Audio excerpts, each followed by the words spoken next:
नमस्कार दोस्तों, wealth sky के एक और नए इंटरेस्टिंग वीडियो में आप सभी लोगों का स्वागत है। मेरा नाम है सुधीर और बात करेंगे इस वीडियो में हम निफ्टी एंड बैंक निफ्टी के बारे में। दोनों के चार्ट को अंडरस्टैंड करेंगे, समझने की कोशिश करेंगे कल का ट्रेडिंग सेशन हमारे लिए कैसा रह सकता है। और नेक्स्ट वीक हमारे लिए जो कल से वीक स्टार्ट हो रहा है, बेसिकली मंथली सीरीज है और मंथली सीरीज में हमारे पास क्या व्यू होना चाहिए, इस चीज़ को हम समझने की कोशिश करेंगे। तो जल्दी से इस वीडियो को स्टार्ट करते हैं। ठीक है, वीडियो स्टार्ट करने से पहले सबसे पहले मैं एक कमेंट का आंसर देना चाहूँगा, क्योंकि वो इम्पॉर्टेंट क्वेश्चन है। काफ़ी लोगों के दिमाग में कन्फ्यूज़न होता होगा, तो उसका हम यहाँ पे कल मैं सोचा था वीडियो बना दूँ, बट कल थोड़ा सा बिजी था तो बना नहीं पाया। बट आज मैं इसका आंसर आपको दे दूँगा। ठीक है, कमेंट में आपको यहाँ पे दिखेगा, यहाँ पे ये पूछा गया क्वेश्चन, जो निफ्टी बैंक निफ्टी दोनों 1 आवर से भी ज़्यादा 5 मिनट के लो के नीचे ट्रेड कर रहे हैं, नीचे हैं। As per your jackpot course पी बाय करना बन रहा है सर। ठीक है, तो इसका मैं आपको यहाँ पे आंसर दे रहा हूँ। बाकी ये कुछ रहा है, बिल्कुल सही कहा भाई, बट 3 डे से मार्केट कंटिन्यू गिरावट में है, पी साइड जगह नहीं है। अब मार्केट सपोर्ट जोन तक आ चुका है। ठीक है, एक्चुअली बैंक निफ्टी ठीक से गिरा नहीं है अभी तक। अगर वो पार्टिसिपेट करेगा तो निफ्टी 17,800 की जगह कोई नहीं देखता है अभी। But thanks for the decision bro, कोई नहीं देखते हैं। चलो मैं इसका आपको आंसर देता हूँ।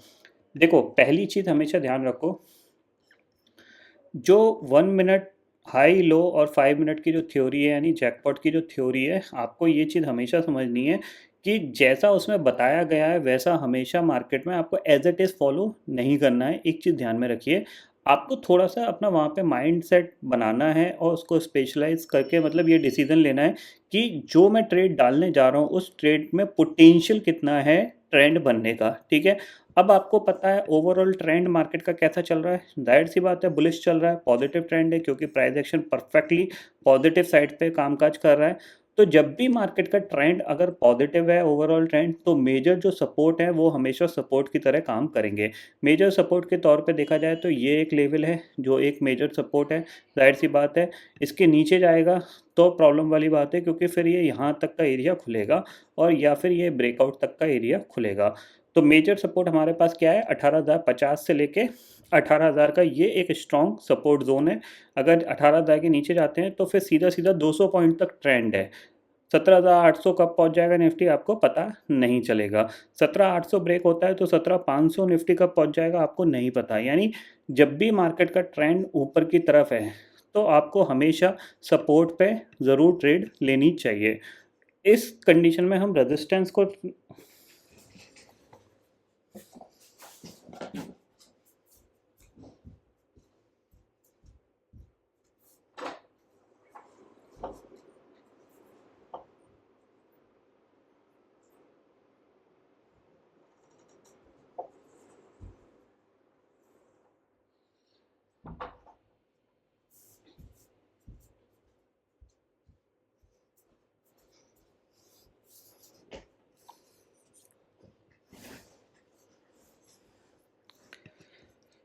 ठीक है, जब भी आपका ट्रेंड पॉजिटिव है तो आप हमेशा सपोर्ट पे, अगर नेगेटिव ट्रेंड बन भी रहा है, मतलब 5 मिनट के नीचे मार्केट ट्रेड कर रहा है, तो ज़रूरी नहीं है आपको वहाँ पे पुट लेनी है। अगर वो सपोर्ट के पास है तो वहाँ पे उसको आप अवॉइड कर सकते हो।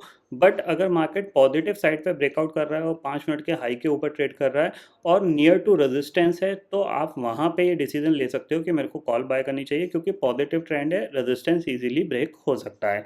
तो ये चीज़ ध्यान में रखिएगा। और हमेशा ध्यान रखो, मेजर इंपॉर्टेंट सपोर्ट और रेजिस्टेंस के पास कभी भी ट्रेंड बनता है तो उसको कंफर्मेशन देने दो। क्योंकि ट्रेंड का मतलब क्या है, ट्रेंड का मतलब ये है कि मार्केट कंटिन्यूसली आज पूरे दिन गिरेगा या फिर बढ़ेगा। यहाँ पे आप देख रहे हो, यहाँ पे मार्केट क्या कर रहा है, यहाँ पे मार्केट ने ये लो, आपको यहाँ पे 5 मिनट का लो मिला, उसके बाद इसने गिरावट दिखाई, फिर क्या मार्केट ने दोबारा गिरा, नहीं गिरा। तो इसको दोबारा गिरने दो। ठीक है ना, दोनों इंडेक्स को एक बार और फॉलोअप में सेलिंग दिखाने दो। अगर वो दिखाते हैं तो डेफिनेटली आप शॉर्ट कर सकते हो, अदरवाइज उसको अवॉइड कर दो। दूसरी चीज़ है, मैंने आपको क्लियरली बोला है कि 18,050 एक इंपॉर्टेंट सपोर्ट है, तो सपोर्ट को ब्रेक होने दो। अगर ब्रेक होगा तभी आपको पैसा मिलेगा ट्रेंडिंग साइड पे, क्योंकि आप 10 रुपये 12 रुपये का ऑप्शन ले रहे हो, वो तभी बढ़ेगा जब मार्केट गिरेगा। और जब मार्केट को गिरना नहीं है तो बढ़ेगा नहीं, और इमीडिएटली वो बढ़ेगा नहीं। इस चीज़ को आप क्लियरली ध्यान में रखो।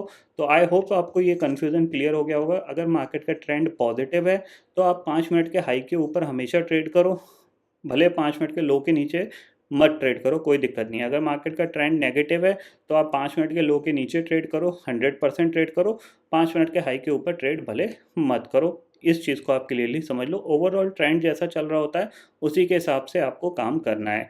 मेजर इंपॉर्टेंट रेजिस्टेंस और मेजर इंपॉर्टेंट सपोर्ट के आसपास आप मार्केट को वेट करो कि मार्केट कैसा मूवमेंट कर रहा है। अगर वो मूवमेंट कर रहा है, दिख रहा है आपको कि हाँ प्रॉपर प्राइस एक्शन बना के वो नीचे जा रहा है, तभी ट्रेड लो, अदरवाइज अवॉइड भी कर सकते हो। इस चीज़ को आप क्लियरली समझ लीजिए।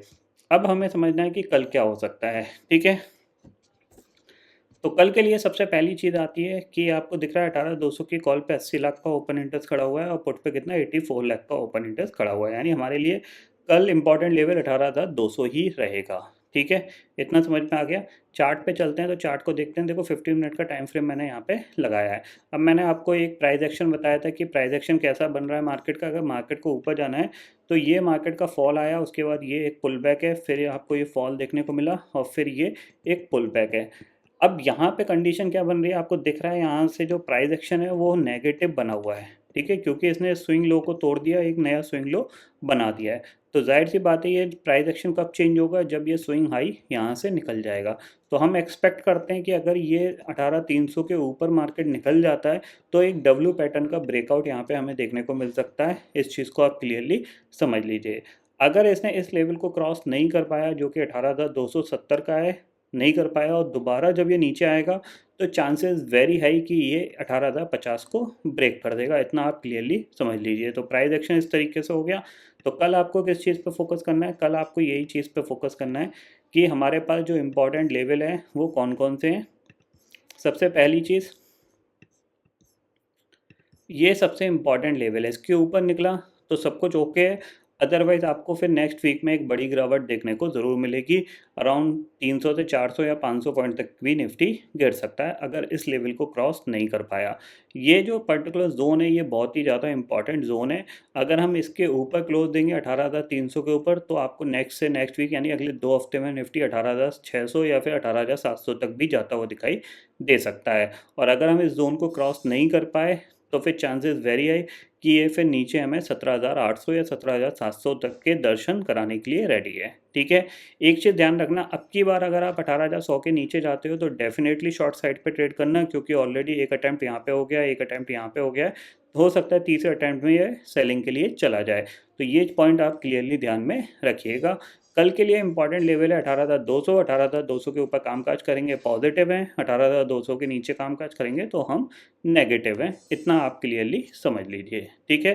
निफ्टी का हो गया। बैंक निफ्टी बात कर लेते हैं। तो देखो बैंक निफ्टी के लिए इंपॉर्टेंट लेवल क्या है।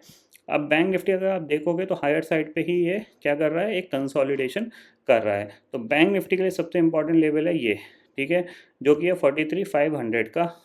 43,500 के नीचे जाता है तो फिर आपको सेलिंग देखने को मिलेगी और टारगेट होगा आपका 42,800 तक का। इतना आप क्लियरली समझ लीजिए। 43,500 के नीचे जाएगा, 250 पॉइंट का ये टारगेट बहुत जल्दी आएगा आपको देखने को। और जैसे ही 43,250 के नीचे ट्रेड करना स्टार्ट किया तो फिर आपको इंट्राडे में 42,800 तक के टारगेट आपको देखने को मिलेंगे। बाई के लिए सबसे अच्छा लेवल है आपका 44। अगर 44,160 के ऊपर ये सस्टेन करने लगता है तो फिर आपको टारगेट मिलेगा 44,500। एक चीज़ ध्यान में रखिएगा, 18,300 के ऊपर अगर निफ्टी सस्टेन करता है और बैंक निफ्टी 44,000 के ऊपर सस्टेन करता है तो उस टाइम जो कंडीशन बनेगी, चांसेस ये रहेंगे एक पॉजिटिव ब्रेकआउट यहाँ पे मार्केट में देखने को मिल सकता है, ठीक है। ये दोनों लेवल आपको यहाँ पे समझ में आ गए। ग्लोबल मार्केट की सिचुएशन देख लेते हैं। बिल्कुल परफेक्ट है, कोई यहाँ पे ऐसी बड़ी कोई नेगेटिविटी नहीं है। थोड़ी सी प्रॉफिट बुकिंग देखने को मिली है यूएस मार्केट में, बट नैस्डैक में एज इट इज़ कोई ज़्यादा बड़ी गिरावट नहीं है। 48 पॉइंट यहाँ पे गिर के बंद हुआ है, क्योंकि ऑलरेडी 3-4% ये पिछले वीक चला है। तो चांसेस वेरी हाई कि ये थोड़ा सा क्या कर रहे हैं, कंसोलिडेशन कर रहे हैं। यूरोपियन मार्केट आप देखोगे, डेक्स, कैक, फिट्सी सब आधा आधा परसेंट ऊपर बंद हुए हैं। 16,350 यानी नए लाइफ टाइम हाई पे डेक्स मार्केट ट्रेड कर रहा है, ठीक है। तो कहीं पे भी कोई ज़्यादा बड़ी नेगेटिविटी नहीं है। इवन S&P 500 अगर मेजर इंडेक्स में जाते हैं हम तो इंडिया विक्स आप देखोगे 12.5 के आसपास है, कोई प्रॉब्लम नहीं है। S&P 500 विक्स देख सकते हो आप, करीब करीब 15 के आसपास चल रहा है, 15-16 के आसपास। तो यहाँ पे भी कोई बड़ी प्रॉब्लम नहीं है। इवन 16.5 के आसपास है। तो स्टेबिलिटी मार्केट में बनी हुई है। और जैसा कि मैं आपको कंटिन्यू बोल रहा हूँ कि यूरोपियन मार्केट को देख के यूएस मार्केट धीरे धीरे ऊपर जाने की कोशिश करेंगे, तो आपको कोई भी बड़ा करेक्शन हमारे मार्केट में देखने को मिलता है मान लीजिए 17,700, 17,800 या फिर 17,600 तक निफ्टी करेक्ट होता है, तो वहाँ पे आपका एक स्ट्रॉन्ग बाइंग जोन रहेगा। वहाँ पे आपको बाय करके ही कामकाज करना है 1-2 हफ्ते के लिए। इतना आप क्लियरली समझ लीजिए, ठीक है। तो कल का व्यू आपको यहाँ पे क्लियरली समझ में आ गया होगा, और जो कमेंट था उसका मैंने आपको आंसर दे दिया है। तो फिलहाल दोस्तों इस वीडियो में इतना ही है। आई होप ये वीडियो आपको पसंद आएगा। वीडियो पसंद आता तो लाइक और शेयर ज़रूर करिएगा, और चैनल को जो सब्सक्राइब कर लीजिए, क्योंकि मैं सुधीर लेके आता रहूँगा हर दिन आपके लिए नए नए वीडियो। इसी के साथ शुक्रिया दोस्तों, जय हिंद।